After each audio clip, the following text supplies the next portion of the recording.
Muito boa tarde, Brasil. Essa semana a gente só fala de política o tempo todo, até porque já no domingo a gente tem decisão. Ou vai, daí a gente tem que escolher um ou outro e não tem outra opção. 2 chegaram ao segundo turno, de 2 sai um, tanto na área federal como na nossa, por exemplo, local aqui do Distrito Federal. Nós temos 2 candidatos, o atual governador e o Ibanez, né? Tem um I no final, Ibanez, que chegou, né, no primeiro turno, chegou ao segundo turno. E aí a gente vai ter que falar desse assunto e outros mais. Tem aquelas velhas histórias aí das falcatruas, das ameaças, né? E gente entrando na justiça e tudo mais. O importante é ver quem é que vai chegar na frente e o que se vai fazer em benefício do povo. Para tratar desse assunto, recebo mais uma vez 2 cientistas políticos que estão comigo aqui o tempo todo o tempo. Começa aqui com meu amigo Lucas de Sá. Seja bem-vindo, obrigado por ter vindo mais uma vez, viu? Obrigado, Celso. Aceitado aí, atendido o grito do amigo aqui. Sempre, é uma convocação para a gente. Boa tarde para você, boa tarde para o amigo de casa. Mais que isso, é uma satisfação estar aqui. E também conosco, mais uma vez, meu amigo Gabriel Rocha. Obrigado por ter vindo, Gabriel. Eu que agradeço, Celso. É um prazer estar aqui para falar de política mais uma vez. Boa tarde ao senhor telespectador e ao meu amigo Lucas, porque essa é a última semana do assunto eleição, né? Rapaz, eu nunca fui candidato na minha vida, mas para um candidato não deve ser fácil não, né? É a hora da tremedeira mesmo, do momento que ou vai. Olha, e aí você imagine que uma última semana, para quem ficou para um segundo turno ainda, né? É um momento que talvez exija mais fisicamente, financeiramente, psicologicamente, todas as formas possíveis de um candidato, e o momento onde o cansaço mais bate é onde ele mais precisa dar aquele sprint final. Não raramente você vê aí candidatos que chegam ao final da campanha com o sentimento de esgotamento mesmo, mas ainda não se pode falar nisso. Essa semana certamente é de muito trabalho para todos os candidatos envolvidos nos segundos turnos das eleições. Para quem concorreu a cargos de deputado, né, tanto estadual como nosso distrital, para federal, né, senador da República, que já tivemos uma decisão, eu conversava exatamente para trazê-los no programa de amanhã, né, com 2 candidatos, né, Paulo Fernando, que foi candidato a deputado federal, e o Paulo Roque, que foi candidato ao Senado, 202 mil votos, voto por demais. Agora, sabe o que eles me disseram? Ambos, né? Cansaço. Ainda não se recuperaram da campanha. É impressionante isso, né? Eu imagino agora num segundo turno, aonde você não tem outra opção a não ser eu vou. Já pensou, Gabriel? Eu imagino, Celso, né? Além da construção das propostas, de como expor isso ao público, que esse é o grande dilema da última semana, né, pré-eleição, você tem todo esse acúmulo do cansaço físico, e não só do candidato, né, de todo o seu staff, de todas as pessoas próximas a ele, e isso vai coincidindo também com as outras escassezes, né, escassez de recurso, né, a paciência da população com política também já vai se esgotando, né, as pessoas também já estão cansadas de ouvir de política, então começa a ficar um momento muito crítico. Mas é um momento que separa os meninos dos homens, né? É um momento que o candidato que sabe o que está fazendo, ele consegue crescer mesmo nessas dificuldades. Você acredita que um cidadão, por exemplo, num momento como esse, ele sabendo que ele está, de acordo com pesquisas lá atrás, ele perde um pouquinho do bom senso e acaba tirando a esmo, ou ele permanece na firmeza? Ou cada candidato é um candidato? Bem, Celso, a gente não pode fazer uma teoria geral do voto, não né? Pode, porque claro. Isso seria de uma irresponsabilidade absurda, né? A gente estabeleceu o perfil psicológico de votação dos eleitores. Mas cada eleição tem algumas peculiaridades. Essa eleição tem uma peculiaridade muito forte, numa polarização entre todos os candidatos que estão agora para o segundo turno. Não é um traço específico da eleição presidencial, mas de todas, onde as propostas se tornaram muito diferentes. Nós temos uma real dicotomia nas opções de escolha do eleitor e o eleitor não está também tão focado nisso. Nós temos propostas diametralmente opostas, mas o eleitor ainda está muito mais preocupado com a sua percepção de rejeição, com a sua percepção de quem ele não quer no poder do que aquela proposta a qual ele se coaduna mais, né? Então, isso faz com que nós temos essa eleição agora, a eleição das rejeições, né? Não que as rejeições nunca tenham sido importantes, pelo contrário, sempre foram muito importantes. Mas nós temos a sensação que essa eleição, a eleição de 2018, foi a eleição que a rejeição foi o fator preponderante. Nunca se teve tanta importância para a rejeição em qualquer outra eleição no país. Aquela pesquisa que a Datafolha divulgou agora, a segunda que ela fez, falou em rejeição também. Eu achei interessantíssimo o seguinte: no primeiro turno, o Bolsonaro estava lá na linha de frente em termos de rejeição.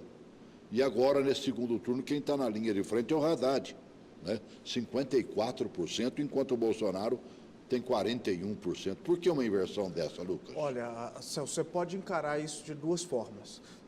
De antemão, eu já adianto que eu não tenho dados técnicos para dar a resposta que eu vou dar. Mas seriam duas as chances possíveis para isso acontecer.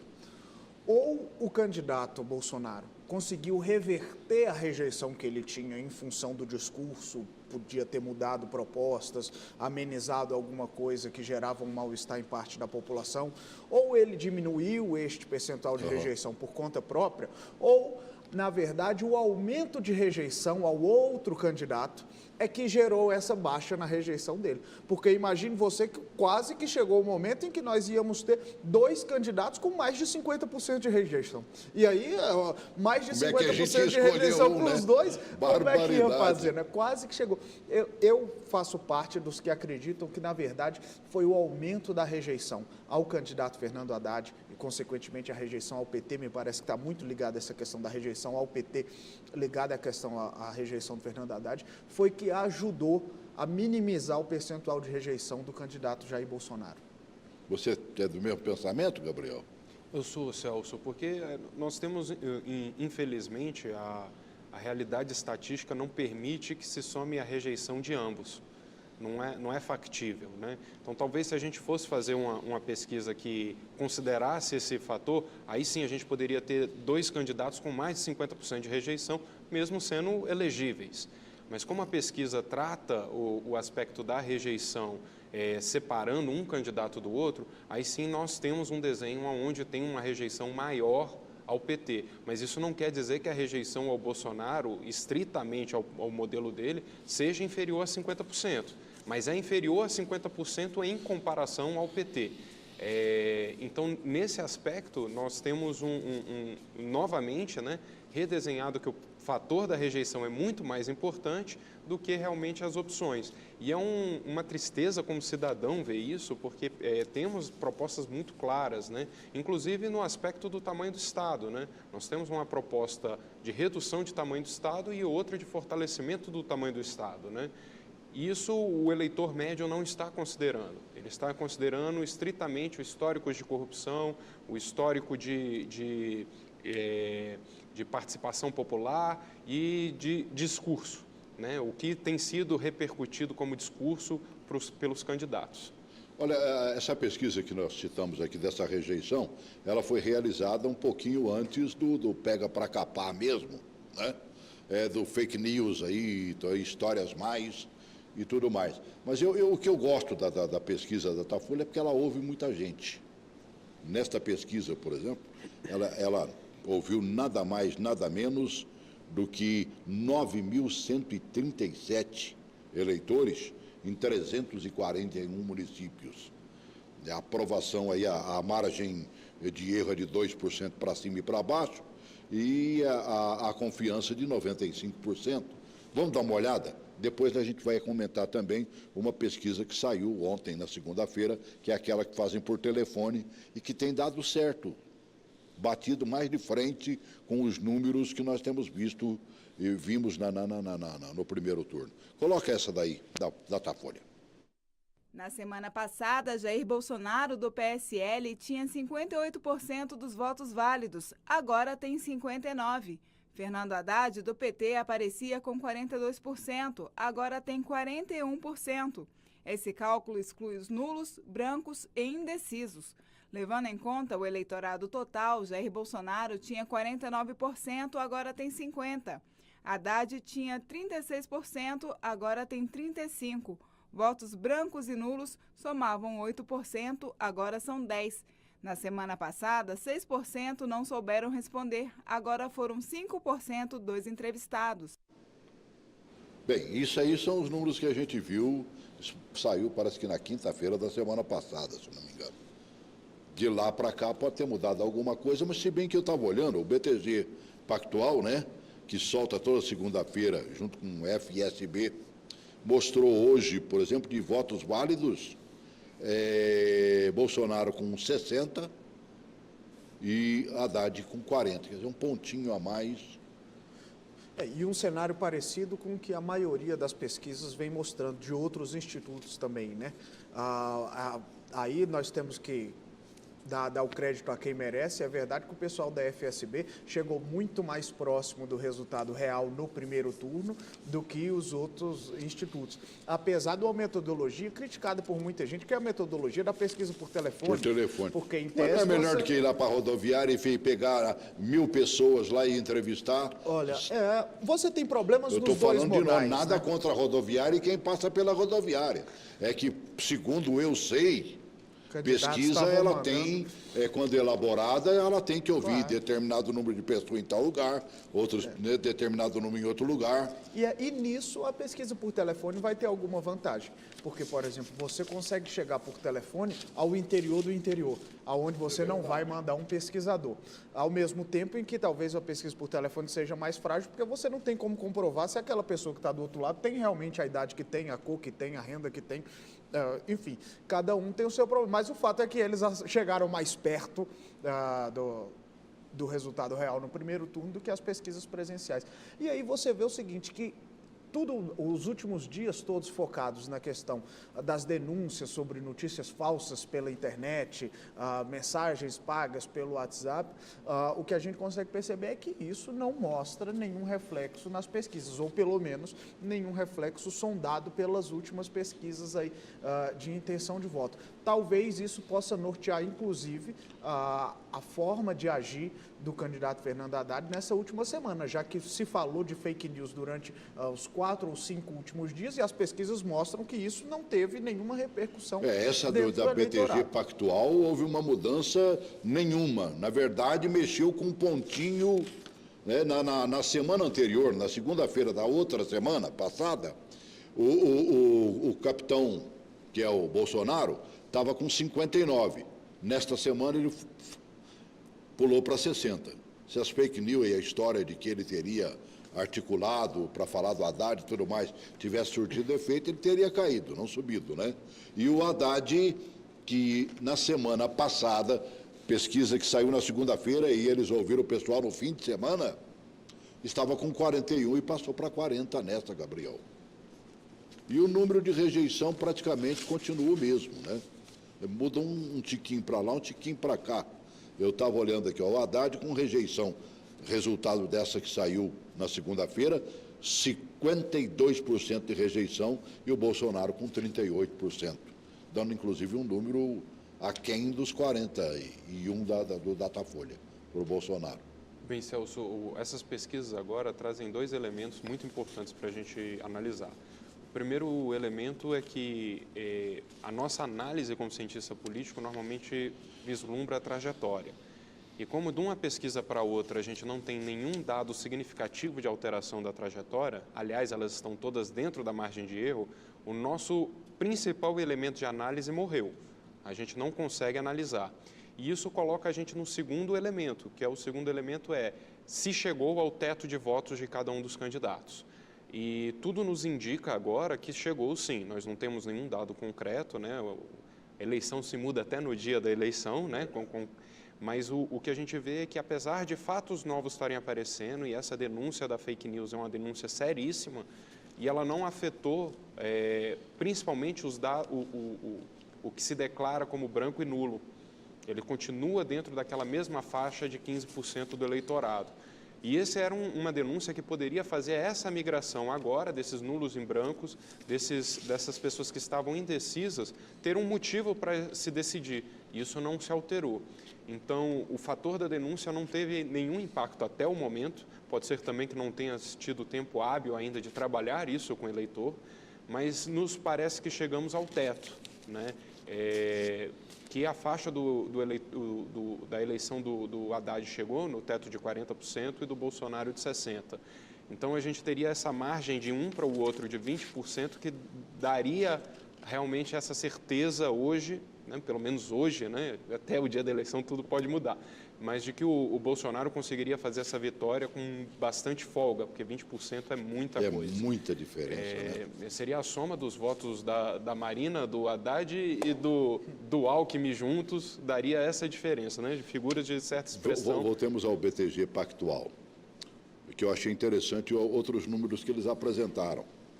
De acordo com a pesquisa, 85% dos eleitores do candidato Bolsonaro dizem que ele é a melhor opção. 10% votam nele porque querem impedir a vitória do adversário. Olha os números interessantes, né? Já no caso do ex-prefeito de São Paulo, Haddad, 75% dos eleitores acreditam que ele é a melhor opção, né? E 18% não querem que o outro candidato vença. Você vê É briga de foice claramente, no escuro, né? que ambos têm pessoas, um com a quantidade maior, outro menor, migrando para a sua campanha em função pura e exclusivamente da rejeição ao outro candidato, né? São pesquisas, perguntas muito inteligentes que o pessoal da FSB colocou na pesquisa. Esse é um dado, eu acho, muito bacana para você poder traçar o perfil do eleitor. Esse cara não está votando por falta de opção, né? Ou qual que é o tamanho, o peso da rejeição. Outra pergunta muito interessante que eu vi, além da decisão de voto, que é 85%, o candidato Bolsonaro continua com uma decisão de voto muito grande entre seus eleitores, é a pergunta sobre a expectativa de vitória. E essa aí, para linkar com a última resposta do Gabriel, eu acho que esse fator pode ter um peso importante no resultado final. Não nas intenções de voto, mas no resultado final. Porque você vai ver que esse é o dado que talvez mais mude de uma pesquisa para outra. A expectativa de vitória. Mais de 70% dos eleitores, independente de quem vote, quando dizem quem você acha que vai ganhar, eles dizem, olha, eu acho que vai ganhar o Jair Bolsonaro. Fizeram essa pesquisa apesar também de votar no candidato Haddad. Essa expectativa de vitória do candidato, que é o adversário daquele que a pessoa vota, pode levá-lo, por exemplo, a não ir às urnas no domingo da eleição, né? Este é um fator que pode levar a pessoa, se ele tem uma expectativa de vitória do outro candidato, apesar do seu voto, pode ser um fator desmotivador para que ele vá votar. É bom lembrar que na eleição, grande, né, Gabi? Na eleição que nós tivemos, o candidato, na época, governador Cristóvão, buscava a reeleição, e há quem diga que ele perdeu nos acréscimos, porque os petistas foram comemorar e esqueceram de ir votar, porque ele estava bem à frente, e dava-se as pesquisas como ele eleito, e perdeu por uma diferença de voto. Aquela foi uma das contagens de voto mais emocionantes que eu já vi na minha vida. Uma hora um estava na frente, outra hora estava na frente, de acordo com a região que se contava os votos. Meu Deus do céu. Mas dizem que o Cristóvão perdeu porque os petistas foram lá para o Minas Brasília comemorar a vitória, quando olharam já tinham 5 horas e esqueceram de votar. Isso aí é um pouquinho de folclore de eleição. Mas presta atenção, olha, além desses números que eu citei ali, e eles ainda falam assim, no entanto, depois de mostrar rejeição, depois de mostrar credibilidade e tudo mais, no entanto, 76%, e aí perguntaram para todo mundo, não é só para os candidatos de um e de outro, o eleitor de um e de outro, não, né? 76% está dando como certo a vitória do Bolsonaro, Gabriel, né? E apenas 17% está acreditando numa vitória do PT, de Fernando Haddad. Isso aí é quase que um entregar de ele. Eu só vou porque não tem outro jeito.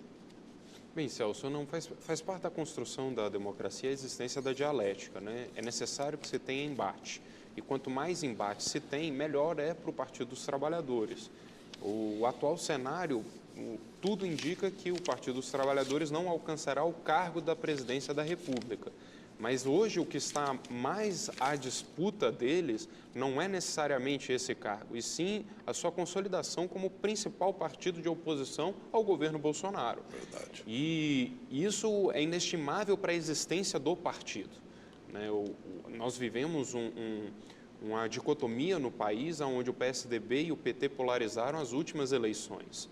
Nessa eleição agora, o PSDB fica fora, se torna um partido figurante nesse cenário mesmo, eleitoral. O PSL cresce, a ponto de fazer uma bancada maior na Câmara dos Deputados, e o PT precisa se afirmar como partido de oposição a esse governo. Não estou dizendo que eles já entregaram a toalha, está tudo bem, mas mesmo que isso venha acontecer e eles não tenham expectativa, eles precisam deixar uma mensagem muito clara para a população o que o Partido dos Trabalhadores, né, encabeçado pela candidatura do Fernando Haddad, pensa de Brasil. E a partir disso é que eles vão construir todo o discurso de oposição ao que o Bolsonaro e o PSL pensa de Brasil. Então a gente vai ter, com certeza e sem sombra de dúvidas nenhuma, uma dialética mais forte na democracia brasileira. Porque antes, quando o PT e o PSDB disputavam isso, eles tinham discursos muito próximos. Então a dialética de oposição ficava muito fraca. É muito comum o brasileiro até falar, não, o PSDB não soube fazer oposição. Porque era muito difícil para o PSDB fazer oposição, dado que a sua estrutura ideológica e programática era muito próxima do PT. Os pontos de divergência eram muito pequenos, eram muito pontuais. Hoje, agora, com essa nova configuração entre PSL e PT, os pontos são realmente muito diferentes. E então, o PT vai fazer o que ele mais sabe fazer na vida, né? Oposição. Exatamente. É uma oposição guerrida. Quem tem o PT como inimigo, meu Deus do céu. Mas a gente pode... Estou falando de inimigo político. Mas a gente pode pensar também no cenário oposto, né? Caso aconteça que não é fora da curva, é de difícil probabilidade, mas o PT faça o presidente da República, o PSL agora sim também vai fazer um papel de oposição muito forte, porque ele está com uma estrutura diametralmente oposta do PT. Então, a nossa democracia tende a ganhar com esse cenário que aconteceu nacionalmente.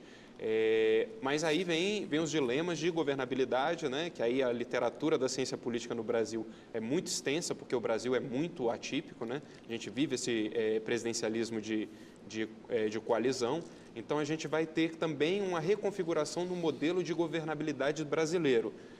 Se é que vai acontecer mesmo, ou se as instituições são muito mais fortes do que os partidos e as vontades, seja do Bolsonaro ou do Haddad, né? Então, isso aí vem para as análises a partir de 2019, para a gente ver como isso vai alterar o Brasil. Mas, concretamente, para essa eleição, é muito importante tanto para o PSL, quanto para o PT e para todos os outros partidos, porque eles também vão ter que se posicionar. Como eles vão viver nos próximos 4 anos dentro dessa dialética de briga? Como eles vão estar apoiando o PSL, vão estar na oposição, ou simplesmente vão querer criar a terceira via, que para democracias mais consolidadas, né, muito comum na Europa, é muito forte. É mais fácil assim, não vou entrar nessa bola dividida e vamos construir um novo bloco aqui no meio, que é muito parecido com a ideia do centrão que a gente vive aqui, que aí deixa eles brigando para lá e a gente assume o controle do legislativo. Para a gente arrematar essa do BTG Pactual, essa pesquisa saiu ontem, segunda-feira. Mas eu achei interessante alguns dados diferenciados que eles buscaram como informação. A pesquisa também questionou o sentimento com as eleições. Em média, 73% dos entrevistados dizem que estão decepcionados com as eleições. 69% disseram-se esperançosos. 63% com medo e 43% dizem estar empolgados. Por que medo? Olha, Celso, eu vejo esses números, especialmente em relação à decepção dos eleitores com a eleição, eu vejo até com certa naturalidade, dado o momento da eleição. Qualquer eleição, quando você chega na reta final de um segundo turno, é tudo isso que a gente está acompanhando aí. Ela é muito mais loteada por ataques de candidato a candidato do que por propostas. Ela é muito mais focada em denúncias do que na vida do seu candidato. E esse momento, em geral, tem um desgaste do eleitor. Ele olha e fala, pelo amor de Deus, isso tudo aí enoja o eleitor. Enoja, mas a verdade é que faz ganhar e perder eleições, esse tipo de coisa. Então é do momento natural de toda e qualquer campanha, esse acirramento, essa briga um pouco mais rasteira, de parte a parte, no final de segundo turno. Eu vejo até com naturalidade esse momento de decepção de 70% dos eleitores. Eu prefiro olhar pelo lado bom e aí me surpreende a quantidade grande de eleitores que ainda se disseram esperançosos. 69% esperançosos. 43% empolgados. Quer dizer, se você for esperançoso e os empolgados, nós temos um número aí maravilhoso, né? Meu Deus do céu. Tomara que estejamos, a partir do dia 1º de janeiro, também esperançosos e até empolgados. Né? Basta que o candidato eleito chegue no primeiro dia e já mostre a cara. E eu acho que uma canetada no primeiro dia mostra o caminho certo do presidente e do governador. Os candidatos estão prometendo exatamente isso. No nosso caso específico do DF aqui e no caso federal, tomara que aconteça. Agora vamos falar um pouquinho do nosso aqui e também de mais 3 estados. O Datafolha também fez pesquisa em 3 estados e aqui no Distrito Federal. Coloca, por favor, aí. Em São Paulo, João Dória aparece com 53% dos votos válidos. Concorrendo à reeleição, o candidato Márcio França tem 47%. A margem de erro é de 2 pontos percentuais para mais ou para menos. Wilson Witzel lidera os votos válidos no Rio de Janeiro com 61%. O candidato Eduardo Paes aparece com 39%. A margem de erro é de 3 pontos percentuais. Romeu Zema tem 71% dos votos válidos em Minas Gerais. Antônio Anastasia aparece com 29%. A margem de erro é de 3 pontos percentuais. Ibanez Rocha lidera os votos válidos para o governo do Distrito Federal com 75%. Rodrigo Hollenberg, que concorre à reeleição, tem 25%. A margem de erro é de 3 pontos percentuais para mais ou para menos. O Datafolha ouviu eleitores dos 3 estados e do Distrito Federal entre quarta e quinta.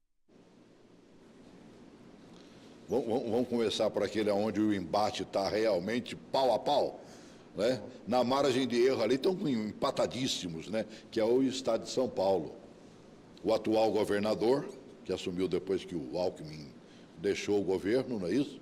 E o Dória, que deixou a prefeitura e quer agora ser governador do estado. Será que uma pesquisa como essa não pode dar um revertério no dia seguinte, não, Manuel? Olha, a verdade é que os próprios números da pesquisa já mostram que não tem nada decidido, né? Uma pesquisa que me vem com 53 a 47, o que ela mostra é o seguinte, ó, não tem nada decidido, não tem ninguém na frente, ela tem geralmente espaço... essa eu não vi, não falou, né? Mas geralmente, para quando faz de estado assim, é 3 pontos percentuais para baixo. E mesmo que você estivesse falando de 2, está muito próximo ali. Você não pode dar esse grau de precisão a uma pesquisa, não, né? Qualquer coisa que aconteça na eleição de São Paulo, você não vai poder chamar de surpresa, dado uma pesquisa dessa daí. E com 2 estratégias muito diferentes, né? O candidato João Dória, que neste momento é candidato não só a governador de São Paulo, como candidato também a maior figura política do PSDB. Vale nos lembrar que está em jogo mais que isso. Se João Dória ganha a eleição para governador de São Paulo, ele passa a ser... O PSDB pode se dizer que está vivo ainda. Só que aí nas mãos de outro.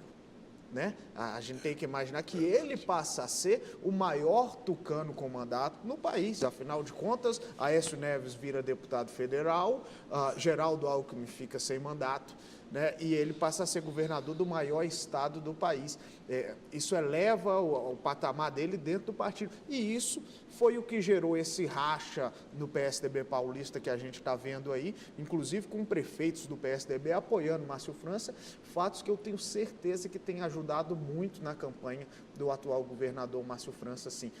Eu acho que talvez o João Dória esteja acelerado um pouco demais, né? Pisou fundo demais e isso acabou rachando a carroceria que ele trazia. Se você for olhar a capital interior, né, o Dória está ganhando razoavelmente no interior, mas na capital São Paulo, que ele dirigiu por quase 2 anos, ele não emplacou não, mano, velho. Ele está perdendo para o atual governador lá.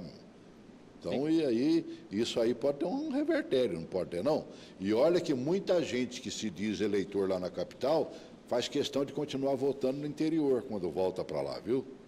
É uma maneira que você tem de ir lá visitar a parentada e tudo mais. Né? Com certeza. Celso, essa eleição do governo de São Paulo, para mim, é uma das eleições mais emblemáticas justamente pela questão da sobrevivência do PSDB. Porque, na verdade, nós temos 2 candidatos que estão dentro da estrutura do PSDB paulista. O Márcio França assumiu o governo porque era vice do Alckmin, que saiu para disputar a presidência da República. Né? E a troca de farpas de Alckmin e Dória era exatamente um chamando o outro de covarde, um chamando o outro de que você está defendendo o outro lado, pegou para capar aí mesmo. E a candidatura do Dória traz um ponto muito interessante, que ela possibilita, caso realmente o Dória venha ganhar, a refundação do PSDB. O PSDB vai distanciar agora desse discurso de centro-esquerda com a eleição do Dória e vai se transformar num dos partidos com um discurso mais centro-à-direita. Explico por quê. Né? Sempre houve aquela crítica deles não conseguirem ser oposição, como a gente já tratou antes. Mas por quê? Porque eles estavam muito vinculados a essa estrutura estatal de centro-esquerda. A candidatura do Márcio França, apesar de ser do PSB, representa muito mais esse PSDB paulista do que a do Dória. E a do Dória quer fazer esse distanciamento muito inteligente, né? A gente não poderia esperar diferente de um grande profissional de marketing como ele é, de ver que o país está vivendo um momento de um endireitamento, né? Do pessoal ir mais à direita na política. E ele está fazendo isso com o partido dele. Então, a oposição dentro do discurso em São Paulo é muito claro, como na disputa nacional, né? Se você quer um Estado menor, né, que gere mais eficiência, ou você quer um Estado maior, pela candidatura do Márcio França, que possa garantir mais benefícios sociais. Então, você tem uma polarização que traz diferenças de proposta. Mas a gente, ao mesmo tempo, também tem um desgaste da sigla PSDB, que isso hoje é o maior peso para a candidatura do Dória. O Dória, durante toda a campanha, esteve muito mais à frente. E ele foi perdendo força justamente por causa desse desgaste. O PSDB estava mergulhando, né? Colou o discurso que o tucano vive em cima do muro. Isso já está no senso comum e é muito difícil para o eleitor, né, fazer essa separação nesse momento. O Dória está fazendo esse trabalho que eu acho hercúleo e muito meritório, porque ele vai reposicionar o partido dentro do espectro ideológico para o país. Se ele ganhar, se ele não ganhar, aí a gente tem outros caciques do partido que vão poder dar cartas. No caso da derrota do Dória em São Paulo, eu não tenho a menor dúvida que a figura política mais importante do PSDB vai ser o José Serra, que ainda tem mandato, apesar de não ter disputado a eleição, ele que realmente vai poder trazer. E talvez ele seja o parlamentar do PSDB mais à esquerda que o PSDB tenha. Então, a relação dentro do partido vai sofrer muito dentro disso e isso vai impactar o país como um todo, né? O PSDB sai de ser um dos partidos mais importantes para se transformar num partido satélite, né? Relativamente satélite, porque ele ainda é muito grande para a gente dizer como satélite, né? Mas que pode ser que esteja caminhando com a eleição do Dória o efetivo apoio ao Jair Bolsonaro no governo. Vou pegar Rio de Janeiro agora, Lucas. Lá praticamente está decidido, né? Uma das surpresas do segundo turno, né? O candidato Witzel já saiu ali vencedor no primeiro turno. E aí é daquele tipo de campanha que quando você olha o resultado do primeiro turno, você não tem dificuldade de vislumbrar o que vai acontecer no segundo, porque você tem um candidato segundo colocado com uma rejeição muito grande, onde você já imagina que o candidato que vai ser adversário desse, no caso o adversário do prefeito Eduardo Paes, amealharia ali pelo menos 70% ou 80% de todos os outros concorrentes, haja vista que a campanha em algum momento se configurou ali que era todo mundo contra o Paes. Paes, né? Porque o Paes foi prefeito, porque fazia parte do MDB do Rio de Janeiro, tão envolvido em escândalos de corrupção do Sérgio Cabral, do governador Pezão. Então, no Rio de Janeiro, nenhuma surpresa. Uma eleição que, quando saiu do primeiro turno, já tinha cara de decidida em função da rejeição de um candidato e da forma como foi conduzida durante todo o primeiro turno. Se o eleitor tivesse pensado, já teria eleito em primeiro turno o candidato lá, né? Olha, e são coisas, um candidato com um tempo de televisão muito pequeno, né?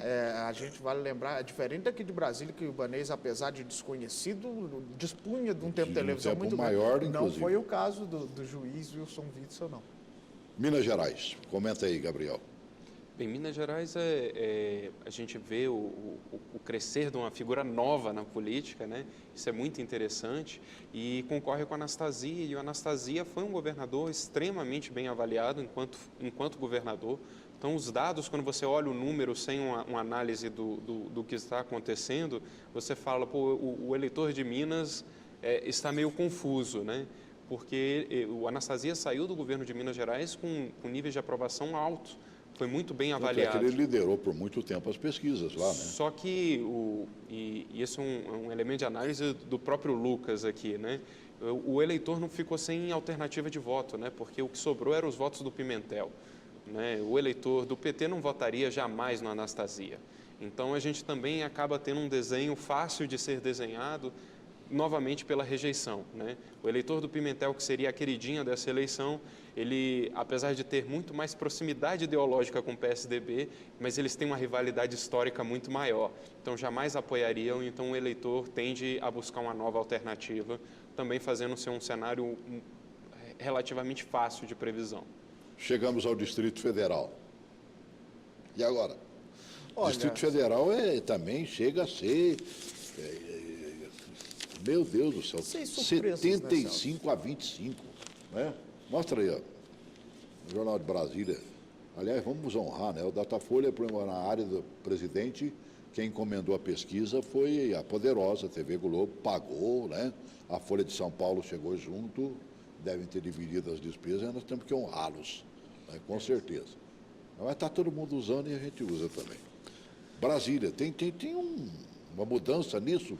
Olha, você acredita numa mínima possibilidade de mudança? Aí nós temos que dizer aquela velha máxima que é muito mais do seu tempo que do meu, mas a verdade é que a eleição e mineração só depois da apuração, né? É verdade. Não tem jeito. Mas eu acho que só muda o resultado da eleição no Distrito Federal, diante do que as pesquisas estão mostrando aí, um fato novo gigantesco, né? Nós temos que deixar esse espaço aí. Pode acontecer um fato novo gigantesco, uma hecatombe, um vídeo, uma denúncia, uma condenação no judiciário, algo realmente importante e que atinja realmente o eleitorado.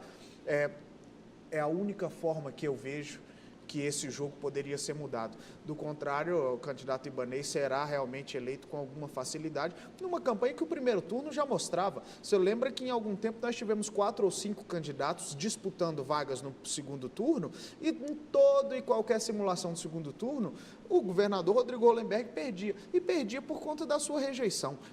Já era uma eleição muito difícil para ele, e uma eleição em que qualquer outro candidato sonhava com um adversário no segundo turno. Se a gente imaginasse quem iria concorrer com ele já tinha rejeição. Exatamente. Que aponta Passava agora... dos 50 e agora, né, mostra... que não dão a ele 75% dos votos dos eleitores de Brasília. É triste, mas é verdade. Perdeu a santa oportunidade. E falta de aviso não foi, não. Né? Eu acho interessante a gente ver que no Distrito Federal a gente já está quase virando Rio Grande do Sul, né? A gente já está quase criando a tradição de não reeleger governadores aqui. O governo do Hollenberg tem uma rejeição alta, né? Mas muito longe do que os antecessores tiveram, os problemas que os antecessores tiveram. Então, eu acho que começou a se ter um processo natural para o eleitor do Distrito Federal a busca dessa renovação. O candidato Ibanez, ele traz com primazia esse conceito de inovação para a população. Realmente, ele nunca ter disputado nenhum cargo dá essa notoriedade para ele, mas eu particularmente acho a distância muito grande. Eu não acho que será difícil para o candidato Ibanez, mas ganhar de um governador em exercício, acho muito difícil o governador ter o teto dele muito bem definido na mesma proporção dos votos que ele teve no primeiro turno. É como se ele não tivesse ganhado nenhum voto para o segundo turno. Acho que essa diferença tende a ser mitigada agora, porque eu não acredito que o eleitor do espectro, tanto da Eliana Pedrosa, do Rosso, da Fátima Souza, todos esses vão preferir votar no Ibanez do que votar no Rodrigo Hollenberg. Não tenho dúvida que... Até os da Fátima? A forma que a pesquisa nos apresenta o número, se a gente pegar o resultado do primeiro turno como está agora, parece que não teve crescimento de voto nenhum o candidato Rodrigo Hollenberg. Então, isso faz com que a gente pense que ninguém está migrando voto para ele. Eu não acho que esse dado é muito razoável. Aí vem uma pergunta que não pode calar, copiando as nossas amigas do Correio Brasiliense, né, naquela página que elas têm lá, né, a pergunta que não pode calar. Por que ele chegou no segundo turno? Quem falhou aí? Bem, Celso, eu acho que essa é uma pergunta de R$1 milhão, né? Se a gente tiver essa resposta, a gente vai coordenar campanhas para o resto da vida e vão fazer presidentes e governadores, né, a todo lugar. Mas depois que acontece, fica mais fácil da gente tentar ver, né, o que a gente chama de análise ex post, né? Eu acho que o fator foi o seguinte, não houve uma coalizão para a construção de uma candidatura aqui no Distrito Federal. Quando se viu que o rei, no caso, o governador Rodrigo Hollenberg, estava sangrando pela sua rejeição, os partidos não tentaram se juntar para construir o sucessor. Todos quiseram disputar o espaço. E no momento que todos quiseram disputar o espaço, todos meio que se anularam. Ninguém conseguiu criar uma distância maior de votos para se consolidar. Mas isso também é só uma conjectura, né? Porque mesmo assim a gente não teve nenhuma candidatura insignificante. Todas elas tiveram uma boa votação pelo número de candidatos colocados, e a gente teve fatores novos, né? O fator PSL Bolsonaro, né, que possibilitou a candidatura do general Paulo Chagas, também desequilibrou muito o jogo, né? Se a gente tirasse os 7, acho que foi 7 a 8% de votos que ele teve, né? Isso poderia ter mudado completamente o desenho dessa eleição. Né? Poderia ter colocado o Rosso ou a Eliana Pedrosa no segundo turno, né, que teria maior proximidade, mas de qualquer forma eu acho que fica a grande reflexão agora é entender o eleitor do Distrito Federal, se eles vão continuar nesse sentimento de rejeição constante, como acontece para o eleitor do Rio Grande do Sul. Né? Acho saudável para a democracia e talvez valha até levar essa discussão para o Congresso para terminar com a reeleição, né? Porque um eleitor com autoescolaridade como o do Distrito Federal, ele já começa a dar sinais de que ele não valoriza tanto a reeleição. Uma bala de prata não resolveria. Ali a bala não, teria que ser de ouro, né, mano, velho? A prata está mais barata do que o ouro, né? Ou de um mineral. Hoje apareceu no Correio, eu acabei não lendo a notícia, né, de que a moça descobriu nas pesquisas lá um mineral muito mais caro do que o ouro, mais caro do que o monte de treina. Brincadeira. Apenas alguma coisa muito extraordinária, realmente, para mudar o rumo, sobretudo, de uma eleição com uma distância tão grande nas pesquisas quanto a do Distrito Federal. Você vê que o número que o Gabi, quando ele levanta, fala, não é possível que ele esteja com a mesma quantidade de votos que teve no primeiro turno, não migrou nenhum, não sei o quê. E, se as urnas mostram que as pesquisas estejam falando a verdade, nós vamos ter que pensar no fato que o governador pode muito bem ter perdido o voto no segundo turno, frente aos votos que ele teve no primeiro, né? O que mostra aí, sim, para além de um desacerto no governo, caso ele chegue ao final da eleição e mostre que ele perdeu o voto do primeiro para o segundo turno, aí o desacerto não é só do governo, teve desacerto também na campanha.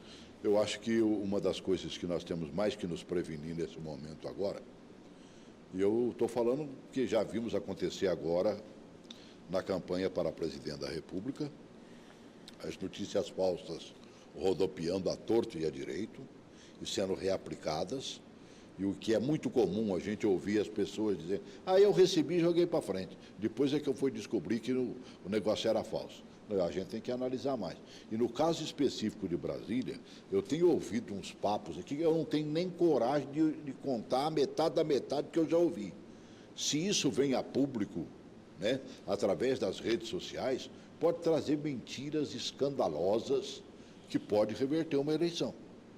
É triste, mas é verdade. Porque o medo maior que se apresenta é o seguinte, candidato tido e havido como derrotado vai buscar uma bala, né, de titânio aí, sei lá, bala de... Meu Deus Agora, eu acho que, sinceramente, Celso, vocês estão mirando no local errado.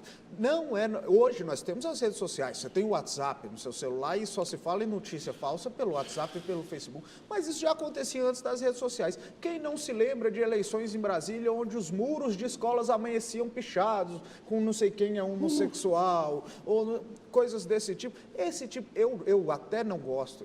Hoje eu vi o Cláudio Humberto falando uma coisa e vou ter que concordar com ele, quando se estão falando de notícias falsas, é dar muita moral para esse tipo de coisa, que na verdade é boato. Notícia quem faz é jornalista, e jornalista sério. Isso aí que está acontecendo é boato. E eu acho que dar esse tamanho, como se fosse as notícias falsas estivessem levando as nossas eleições para qualquer lugar que fosse, eu acho que é um exagero. Sinceramente, as notícias estão muito disseminadas, mas se você parar para pensar quantas pessoas realmente mudaram o seu voto porque recebeu uma corrente esdrúxula daquelas do WhatsApp, eu acho muito mais que aquilo é muito mais pregar para catequizado do que para mudar o voto de quem quer que seja ali no WhatsApp. Talvez não chegue a 5% dos brasileiros que tenham mudado seu voto em função de uma ou outra notícia que recebeu pelo WhatsApp. Agora, que as notícias têm uma propagação maior até muitas vezes do que um programa de televisão, tem. Agora, não é porque propagou que aonde chegou ela mudou o voto da pessoa, não, né?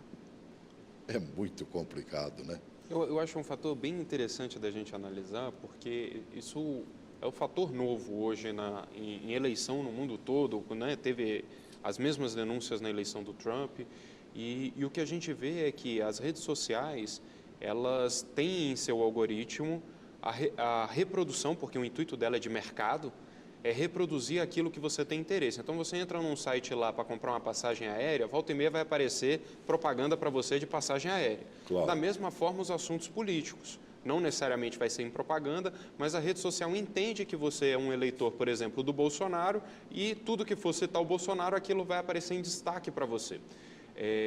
Só que, justamente, a rede social já identificou que você é. Então, você não está trazendo uma informação nova, né, como o Lucas colocou. E tem a curva de aprendizado com esse novo fenômeno da fake news. Talvez essa seja a primeira eleição onde o fake news seja um problema no Brasil, mas eu tenho certeza que é a última. Porque a partir das próximas eleições, o fator fake news já vai entrar nos elementos de estratégia de campanha de todos os candidatos, da estrutura dos partidos e do eleitor também, que quando receber alguma coisa, como a maioria já vem fazendo, vai atrás de verificar, né? Como já tem esse conglomerado de jornais que fizeram essa iniciativa se é fato ou é fake, o fake é fato. Simplesmente não acredita, né, Gabriel? Não acredita, ele vai atrás de verificar. Então, só virou uma forma de disseminação para quem já é catequizado, como o Lucas falou. Então, não acho que tem um fator preponderante muito forte ao longo de uma campanha, né? Mas eu acho que tem um fator preponderante, sim, durante o mandato. Durante a campanha, não, porque eu não acho que muda a opinião do eleitor naquele curto período onde ele vai tomar a decisão do voto. Mas durante os 4 anos, um candidato ser bombardeado constantemente por fake news ou sendo protegido por fake news, pode sim mudar toda a percepção da população e da relação dele com o Congresso. Isso sim, eu acho que aí a gente precisa dar um passo a mais. Quando a gente vê um 75-25, como a gente viu no Rio também, 70, né? 61 a 39. Meu Deus, né? Quase 70, e o outro lá com 30, né? Belo Horizonte, Minas Gerais, mesma coisa. Eu acho muito difícil. Você pode até acreditar numa mudança quando você está aí 60-40, que se 10 de lá para cá, dá 50-50. E aí quem tiver um voto a mais ganha. Eu já vi eleição na minha cidade, é verdade que ela é prefeito, né, era meia dúzia de votantes realmente, o prefeito que foi eleito ganhou com 8 votos. E naquele tempo era na cédula. Fizeram a recontagem de novo e deu o que deu. Entendeu? É um negócio impressionante, né? E a gente vê isso acontecendo. Nós vimos isso aqui em Brasília agora. Gente muito bem votada não sendo eleita, né? A velha história da coligação e tudo mais. Gente com pouquíssimos votos, que diga meu amigo Paulo Fernando, né? Não chegou, porque a coligação não ajudou e ele ficou com uma meia dúzia de votos também lá atrás, que pode até mudar. Se aqueles votos do PTB for contado, Sei não. Mas vamos arrematar, Lucas? Vamos sim.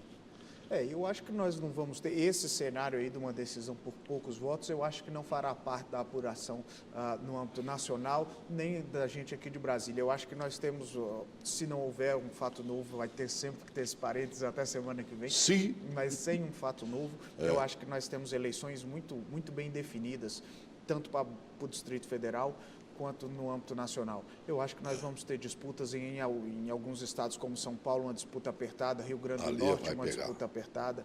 Também, acho que alguns lugares aí está com cara de disputas apertadas, mas você consegue perceber que na maioria dos segundos turnos pelo país já está quase tudo Favas definido, contadas, né? É verdade. Arremata, Gabriel. Celso, eu acho que o eleitor deve observar bem, nessa eleição, especificamente a eleição para governo de São Paulo.